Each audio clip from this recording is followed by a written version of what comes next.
Alors, le verset 2 du livre de Genèse chapitre 12 me parle de 3 choses exactement. Parce que si Dieu doit rendre ton nom grand, en fait, selon qu'il est dit à Abraham, il dit à Abraham, je ferai exactement 2 choses dans ta vie. Et ce sont les 2 choses que Dieu va faire pour quelqu'un ce soir. Il a dit à Abraham, je ferai de toi une grande nation. Vous avez certainement remarqué avec moi, avant que Dieu ne puisse dire à Abraham qu'il rendra son nom grand, il lui dit d'abord qu'il fera de lui une grande nation. Est-ce que quelqu'un peut dire avec moi une grande nation? La deuxième chose, il dit, je te bénirai. Lorsque Dieu fait de toi une grande nation, il accompagne cela de la bénédiction. Ces 2 choses font te donner un grand nom. Je ne sais pas si tu me comprends. Donc la formule de Dieu pour te donner un grand nom, c'est d'abord de faire de toi une grande nation et après de te bénir. S'il fait ces 2 choses, tu deviens grand. Est-ce qu'on peut commencer? Maintenant, parlons de la nation et d'une grande nation. Comme toute nation dans le monde, il y a 3 éléments qui constituent une nation. 3 choses qui constituent une nation. La première des choses qui constitue une nation, c'est d'abord un territoire. Dis avec moi un territoire. Si Dieu doit faire de toi une grande nation, Dieu doit te donner ton territoire. Quoi? Dieu doit te donner un pays. Dieu doit te donner un espace d'action et de travail. Tu ne deviens pas une grande nation en Égypte. Tu deviens une grande nation lorsque tu possèdes un territoire. Je pensais que je parlais à quelqu'un qui va posséder son territoire ce soir. Je pensais que je parlais à quelqu'un qui comprend qu'en sortant de cet endroit, il sera en train de posséder son pays, il sera en train de posséder son territoire. C'est pour ça que l'une des premières choses que Dieu fait dans la vie d'Abraham, c'est de lui dire de sortir de la maison de son père et d'aller dans les pays qu'il allait lui montrer. Lorsqu'il arrive à Canaan, Dieu lui dit, tu vois ces pays-là, je te les donnerai. Dis avec moi un territoire. Dis avec moi un territoire. Ce soir, tu dois posséder ton territoire. Ce soir, tu dois posséder ton territoire. J'ai pensé que j'ai parlé à quelqu'un ce soir, tu dois posséder ton territoire. La deuxième chose qui fera de toi une grande nation, dis avec moi une population. Lorsque Dieu te donne un territoire, il doit aussi te donner, comme disait Jaurès, une population. Parce que ce qui fera de toi une grande nation, c'est ton territoire, ta terre, et après ta population. Vous vous rendez compte, Abraham il avait un problème de conception. Sa femme était stérile. Il ne pouvait pas avoir d'enfant. Mais Dieu lui a dit, apôtre, je ferai de toi une grande nation. Il dit, je donnerai ces terres, ces pays à ta postérité. Abraham, regarde les Seigneur, tu es en train de blaguer parce que moi, je n'ai pas d'enfant. Genèse chapitre 13. Donc après tout ce que Dieu lui dit, Abraham commence à se plaindre à Dieu. Parce qu'Abraham dit, la promesse est en train de t'arriver. Tu as dit que tu feras des mondes, tu me donneras un grand nom, tu feras de moi un grand nom. Mais jusque-là, je ne vois pas ce que tu as dit. Tu feras de moi une grande nation. Mais jusque-là, je ne vois pas ce que tu... Est-ce que quelqu'un est en train de me comprendre? La Bible est en train de lire Genèse chapitre 13, versets 16 à 18. Dieu dit à Abraham, alors qu'Abraham s'est plaint, Dieu dit à Abraham, Genèse 13, 16, je rendrai ta postérité comme la poussière de la terre. En sorte que si quelqu'un peut compter la poussière de la terre, ta postérité aussi sera comptée. Lève-toi, parcours les pays dans sa longueur et dans sa largeur, car je te les donnerai. Verset 18. Abraham leva ses tentes et vint habiter parmi les chaînes de Mamré qui sont près des bois. Et il bâtit un autel à l'Éternel. Je reviens au verset 16. C'est la poussière de la terre qui me concerne ici. Parce qu'en fait, Pasteur Pavel, lorsque Abraham commence à se plaindre à Dieu, Dieu lui dit, je te donne une postérité. Je te donne la poussière de la terre comme postérité. Et ta postérité sera comme la poussière de la terre. Abraham, c'était un homme très spirituel. Abraham se rend compte que si Dieu lui donne la poussière de la terre comme postérité, il est limité. Écoute ce qui se passe. Abraham avait dans sa maison un enfant qui s'appelait Eliezer de Damas, qui n'était pas son fils biologique. Alors, lorsqu'il commence à avancer en âge, il se rend compte que Eliezer de Damas était la seule personne qui allait hériter de tout ce que Dieu lui avait donné. Et lorsqu'il se plaît à Dieu, Dieu lui dit, Abraham, ta postérité dont je te parle, elle sera comme la poussière de la terre. Yes. Abraham se rend compte. C'est que Dieu est parce que ce n'est pas Dieu qui parle des desseins de Damas. C'est Abraham qui va parler. Je veux que tu me comprennes. C'est Abraham qui va parler des desseins de Damas. Je pense que c'est dans le chapitre 15. C'est dans le chapitre 15 que Abraham va parler des déserts de Damas. Mais pourquoi il parle des déserts de Damas? Parce que Dieu lui a dit, je te donnerai une postérité terrestre. Je veux que tu me comprennes. Ta postérité sera comme la poussière de la terre. En d'autres mots, ta postérité va se limiter au niveau de la terre. Et lorsqu'Abraham écoute cela spirituellement, Abraham dit non, Seigneur, si ma postérité s'arrête au niveau de la terre, ça veut dire que celui qui héritera de la maison, ça c'est maintenant verset 15, sera Eliezer de Damas. Parce que sur les plans terrestres et biologiques, c'est quelqu'un qui porte mon ADN et mon sang. Abraham provoque Dieu. Parce que lorsqu'Abraham dit à Dieu, la postérité terrestre, c'est Eliezer de Damas, Dieu dit, Abraham a raison. Parce que ce n'était pas ça le plan que j'avais pour lui. Dieu change de langage. Dieu va changer de langage. Je prophétise sur quelqu'un que Dieu change de langage pour toi. Je prophétise sur quelqu'un que Dieu change de langage pour toi. Écoute-moi. Le verset 15. My God. Abraham répondit, Seigneur, Éternel, que me donneras-tu? Je m'en vais sans enfant. Et l'héritier de ma maison, dis avec moi ma maison. L'héritier de ma maison, c'est Eliezer de Damas. Et Abraham dit, voici, tu ne m'as pas donné de postérité. Et celui qui est né dans ma maison est mon héritier. Donc la poussière de la terre dont Dieu parlait, c'était celui qui est né dans la maison d'Abraham. Parce que la maison d'Abraham dont il est en train de parler est une maison terrestre. Ce dont Abraham parle est une progéniture terrestre. Ce dont Dieu a parlé était une progéniture terrestre. C'est comme ça qu'il a dit la poussière de la terre. Lorsqu'Abraham a compris, Dieu s'est rendu compte qu'Abraham a compris qu'il voulait limiter sa postérité à la terre. Dieu change de langage. Le verset 5, le verset 4 est en train de lire. Alors la parole de l'Éternel lui fut adressée. Ce n'est pas lui qui sera ton héritier, mais c'est celui qui sortira de tes entrailles. Dis avec moi de mes entrailles. Moi je t'écoute pas, dis avec moi de mes entrailles. Dis avec moi de mes entrailles sortira l'héritier. Dis avec moi de mes entrailles sortira. Un jour, apôtre, Jésus est en train de marcher. Jésus commence à parler aux disciples. Il dit, il y avait un homme riche et il y avait un homme pauvre. Il dit, les deux sont morts. Et l'homme pauvre, l'homme riche est allé en enfer. Mais l'homme pauvre est allé quelque part. Là où l'homme riche est allé, il n'avait pas de l'eau. Mais l'homme pauvre est allé quelque part où on pouvait trouver de l'eau après la mort.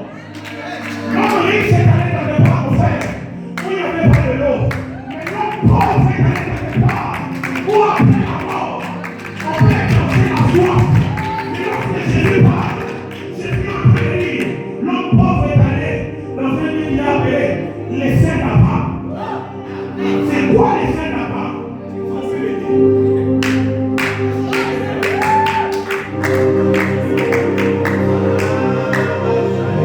Les saints d'Abraham, c'est ce que Dieu lui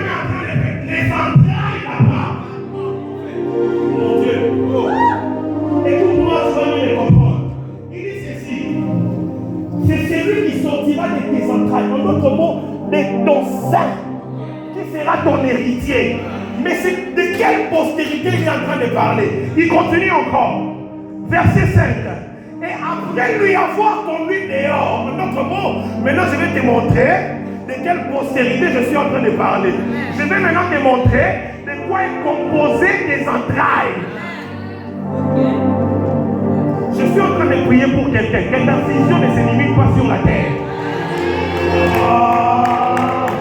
Que ta vision ne se limite pas sur la terre. Je suis en train de prier pour quelqu'un. Que ta vision ne se limite pas à ta maison. Que ta vision ne se limite pas à la maison de ton père. Que ta vision ne se limite pas à la maison même de ton pays. Il y a une dimension à laquelle tu es en train d'accéder. Ta vision va dépasser cette dimension. Il est en train de dire à Abraham au verset 5. Après lui avoir conduit dehors, il lui dit: Abraham, regarde les cieux. Abraham regarde les cieux. Et Dieu lui dit: compte les étoiles. Abraham doit compter les étoiles. Et Dieu lui dit: si tu peux compter les étoiles, quelle sera ta postérité? Non, apparemment, vous me laissez faire avec la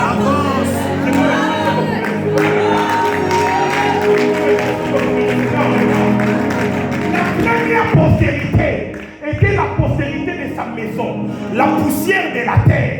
Mais la deuxième postérité était la postérité de ses entrailles, le sein d'Abraham, les ciels, les étoiles du ciel. Qu'est-ce que je parle? Est-ce qu'il y a des gens ici qui sont conscients qu'ils portent une grossesse avec deux postérités? Il y a un Esaü et il y a un Jacob. Est-ce qu'il y a des gens ici qui se rendent compte qu'ils portent une grossesse avec deux postérités? Dieu va faire de toi une grande nation. Oh mon Dieu! Mais tu ne peux pas devenir une grande nation seulement avec la postérité terrestre. Pour devenir une grande nation, tu as besoin et de la postérité terrestre et de la postérité céleste. Dis avec moi les étoiles du ciel. Non, dis avec moi les étoiles du ciel. Dis avec moi les étoiles du ciel. Je disais que pour devenir une grande nation, il avait besoin d'un territoire. Il avait besoin d'une population terrestre, céleste. La troisième chose qu'il a tout dernier. Toute nation constituée de ces trois choses. Territoire, population. Troisième chose, les pouvoirs. Amen. Les pouvoirs politiques, un gouvernement. Les pouvoirs. Écoute-moi. Lorsqu'on parle, vous allez remarquer, Genèse chapitre 12. Lorsque Dieu apparaît à Abraham, Prof. Jaurès, Dieu se présente à Abraham comme l'Éternel. La Bible dit l'Éternel dit à Abraham. D'ailleurs, il ne s'est pas présenté à lui, parce que la Bible dit seulement l'Éternel dit à Abraham. Il ne lui a fait même pas donner un nom. Il ne lui a pas dit je suis X ou Y. L'Éternel dit à Abraham. Genèse 12, Genèse 13, Genèse 14, Dieu ne se présente pas. Genèse 15, Dieu vient à Abraham. Il dit, Abraham, je suis ton bouclier. Les choses commencent à changer. Parce que dans Genèse 15, il lui donne une postérité céleste. Mais dans Genèse 17, Pasteur Pavel, les choses changent encore. Dieu dit à Abraham, Genèse 17, verset 1er, je suis le Dieu tout-puissant. Ah, pourquoi il commence par ça? Genèse 17, premier verset.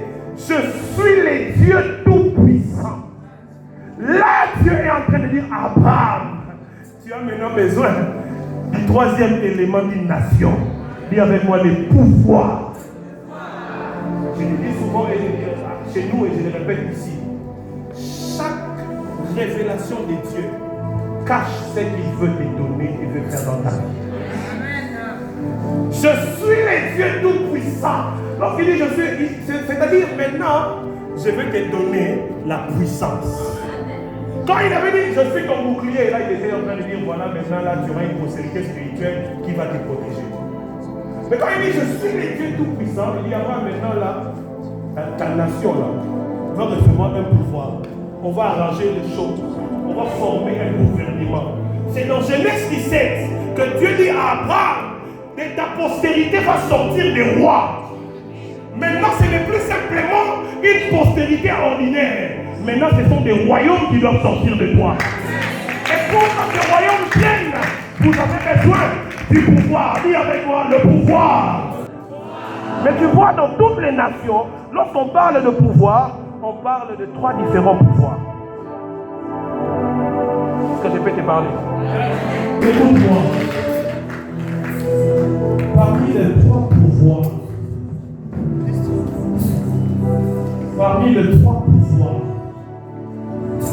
qui constituent une nation, il y a un pouvoir qu'on appelle le pouvoir législatif. Le pouvoir législatif, c'est le pouvoir pour élaborer des lois. Le pouvoir législatif crée une loi. La raison pour laquelle dans ta famille tu signes de choses, c'est parce qu'il y a un pouvoir ancestral législatif qui a créé et qui a établi de lois. Ce soir, pendant le premier jour des émissaires, Dieu m'a dit, on va créer de nouvelles lois dans ta famille. Je ne m'en pas donné un bon amen. On va créer de nouvelles lois dans ta famille. De lois qui étaient établies dans la famille de ta mère et qui a tracé les limites d'âge qu'on ne peut pas dépasser. Je dis aujourd'hui, nous, avec toi, on va créer de nouvelles lois. Tu es en train de créer avec moi. Là où on a dit que tu ne vivras pas longtemps, tu changes la loi, tu crées ta loi à toi. Là où on a dit que vous n'aurez pas beaucoup d'enfants, est-ce que vous savez? Est-ce que vous savez qu'on a dit de vos défis de votre famille que vous ne pouvez pas avoir beaucoup d'enfants?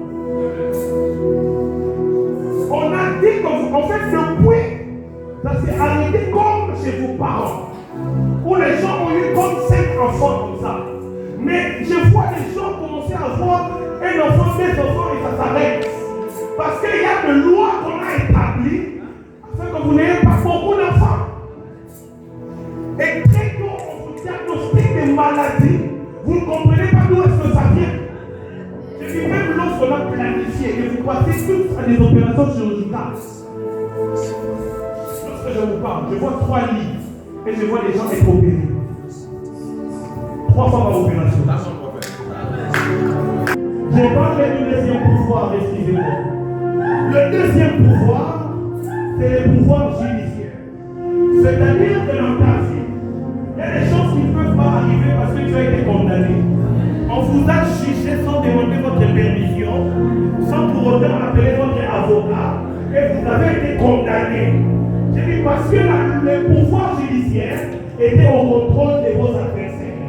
Lorsque vos adversaires vous ont jugé, ils n'ont pas attendu votre avocat. Mais ce soir, le pouvoir judiciaire te revient. Le pouvoir judiciaire de ta famille te revient. Maintenant, vous avez condamné. Toi-même, tu es en train de condamner tes adversaires. Toi-même, tu es en train de condamner vos ennemis. C'est pour ça que tu pries avec moi.